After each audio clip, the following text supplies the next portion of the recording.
In 1984, Apple launched a computer that would change the world, the Macintosh. With a bold vision, Steve Jobs and his team set out to create a machine that was both powerful and easy to use. The world of computing was about to witness something revolutionary. Apple introduced the Macintosh during the Super Bowl with a now legendary commercial directed by Ridley Scott. Inspired by George Orwell's novel 1984, the ad depicted a dystopian future where Apple's innovation would shatter the conformity of the tech industry. It was more than just a commercial, it was a declaration of rebellion against the status quo. The original Macintosh, or Mac, was packed with cutting-edge technology for its time. It boasted a Motorola 68000 processor running at 8 MHz, 128 KB of RAM, and a 9-inch black and white display. But what truly set it apart wasn't its hardware, it was its software.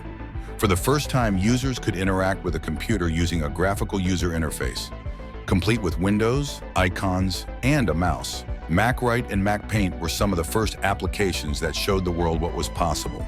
No more complex text commands. Computing had become visual, intuitive, and creative. Apple's marketing campaign positioned the Macintosh as a tool for the individual, not just big businesses. Ads emphasized creativity and innovation, appealing to artists, designers, and thinkers who wanted to break free from the constraints of traditional computers. At its launch event, Steve Jobs famously introduced the Macintosh to a captivated audience.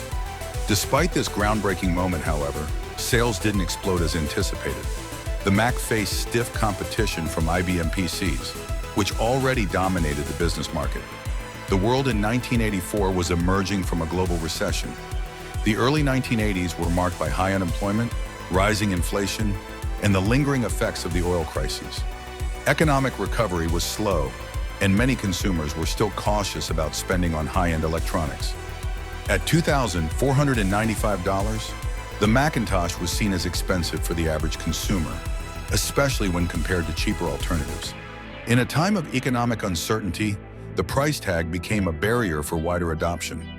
Despite these early challenges, the Macintosh would go on to shape the future of personal computing. Its bold design, user-friendly interface, and focus on creative individuals laid the foundation for Apple's continued success. The Macintosh became a symbol of thinking differently, challenging norms, and pushing the boundaries of what technology could do. From that bold beginning in 1984, the Macintosh sparked a revolution that continues to impact the world today.